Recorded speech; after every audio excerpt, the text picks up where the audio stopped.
All right then. Hello, hello. I am really experiencing a delay here, so I'm going to apologize in advance because my internet connection is very spotty, as it turns out. I actually went driving around and decided I'll park outside of the cable company building and see if that'll help my connection. But it kind of seems like things are a little bit in slow-mo. So this might not be the best reception. It might not end up being the best video of all time. But it is Friday night, and I'm glad you're joining me here. And I just wanted to keep with my commitment to show up on Friday evenings and talk into the camera, which is fun for me. And it's an uplifting experience for me to be here with you. So I'm glad that you're here. And definitely say hi to me or give me a thumbs up or any kind of response when you join in. So it's nice to know when I've got company. So anyway, yeah, it's kind of cold outside. I thought I would do another one of these outdoor videos, but no, not really. You see me here in my jacket. It rained pretty darn hard earlier this afternoon, so we're a little bit in the aftermath of that. So yeah, tonight's topic, it took me a little bit of thinking through, and it seems that timing is a good subject, and trusting in perfect timing, which is something that's a challenge for me for sure. And sometimes things just happen sequentially, one after another. That's just like, wow, who would have thought that, this would have happened, then I would have met this person, and then this interaction happened, and everything flows really well. And it's fun when that happens. And sometimes if I'm in resistance, let me just resituate my phone here.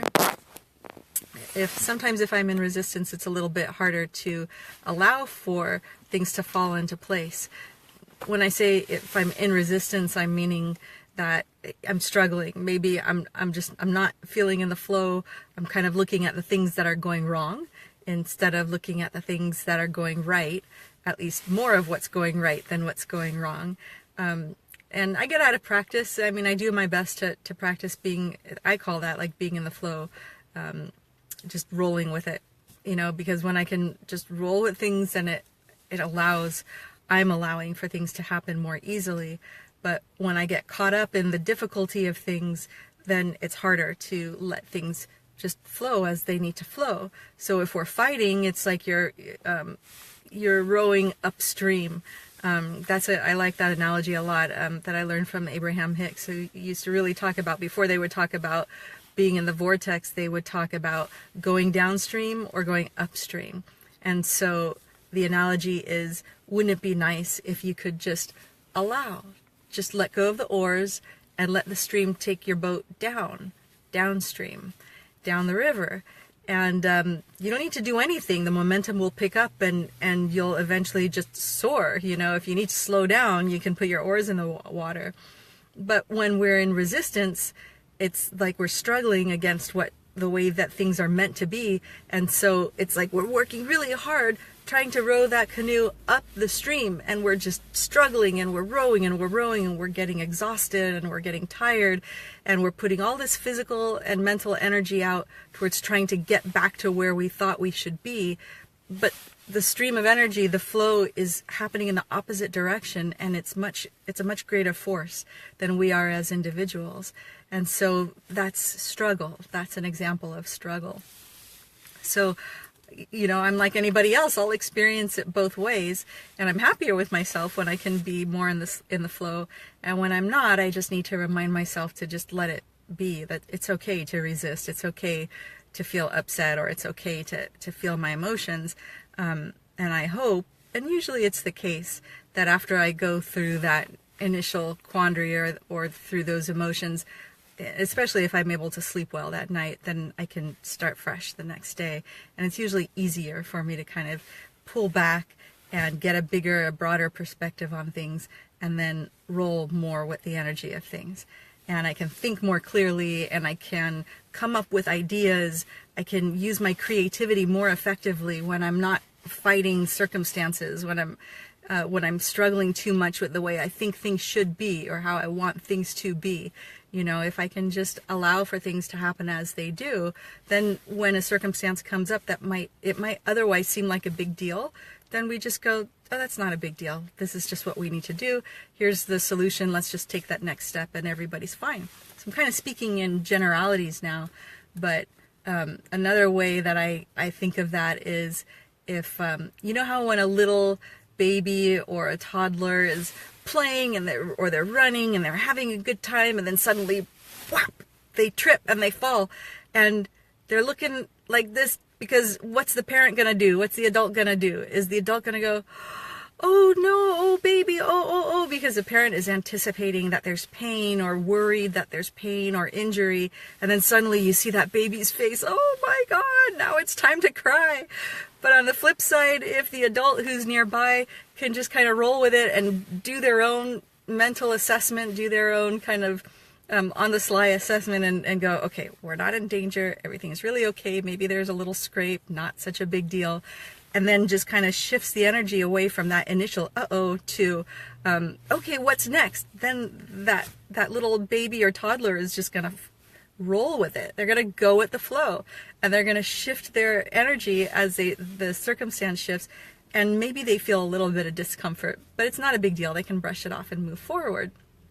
So sometimes I think of that, and I put myself in that position too, and I go, I could put myself in that, you know, in that little baby's mental perspective and go, okay, maybe not so bad. I can just dust myself off and keep on going. So it's a lot easier to go through life that way than to decide that there's injury and there's harm and there's, you know, struggle and I'm going to keep on crying and I'm going to keep on being upset and feel indignant like things should be better. And it's much harder that way. I mean, you might get a little bit more attention from people, and maybe that's what we need. Maybe sometimes we do need some attention from others to help us through. But if we can find an endpoint to that so that we can dust ourselves off and stand up and decide that everything is in perfect timing, things are happening as they need to, you know, maybe I needed to falter a little bit. Maybe I needed to stumble and fall because I needed to slow myself down in order to be available for the next circumstance that was meant to come my way. Somebody just gave me a heart and I can't see who you are. So if you care to comment, I'm happy that you're here. And thanks for the hearts. I love feeling the love. So yeah, I'm talking about, you know, Bernadette! Yay, you made it live! Yay, I'm so happy to see you. Perfect timing indeed, right? That was just a thought that occurred to me, is like sometimes we think that things should happen in a perfect way, and then we get disappointed in ourselves or in circumstances if things you know, go out of line of what our expectation was, and then we think things are wrong and we think there's no coming back. But really, maybe we just needed a little mishap, or we needed a little struggle, or we needed a little interference from the path that we were on to make us kind of turn around, readjust, and then, oh look, just because we were interrupted from the path we were on, now we can look both ways and then find that someone is about to intercept us who wouldn't have been there before if we had not had some sort of an interruption. Well, that's just an example. It doesn't have to mean like something that's bad or struggling happening. I guess I'm just thinking that way because sometimes I expect for myself to be perfect, to be able to handle everything just right. And when things feel like they're more of a challenge, then it's like, boy, you know, you can feel like you're getting knocked down quite a few times, and then you just have to stop and just go, it's okay. You know, these things happen. Just like weather happens. You know, we've been through a ton of like really strong, even harsh weather storms here in Northern California this year. And then we had a reprieve and it was sunny and people are talking like, oh, it feels like it's summertime. And then suddenly today it's like, boom, really heavy rains again. And you're like, what? Well, you know, maybe we needed to go through those storms in order to be able to really appreciate when the sun came through and appreciate that spring-like feeling. And then when a day of stormy weather comes, it's okay. You know, we can handle that. You know, we can just put on our jackets and stay a little bit warmer and wait for the sun to come out again. And in the meanwhile, we can just do things differently. We can do things inside our car, let's say, instead of out at a park. And that's just fine. So anyway, I'm kind of keeping it short here.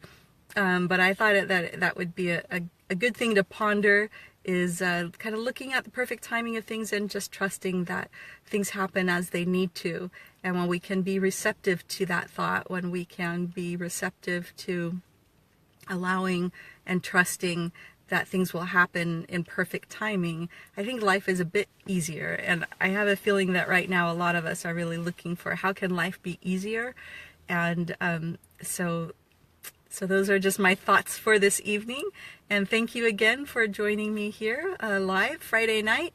And if you haven't already liked my page, I'd love it if you'd do that, and share this video if you think it'll be helpful or interesting to somebody. You can share it to your own timeline, or you could share it via Facebook messaging, or tag someone's name in a comment to help them come on over and get a little different perspective and maybe brighten their day, which I hope I've done yours. And certainly you've done mine by being here with me. So I appreciate that company. And you can also find me on YouTube, and you can subscribe to my YouTube channel to see what else is new there too. All right, everybody, have a wonderful weekend. And thanks again for joining, and look forward to talking to you another time soon. Bye.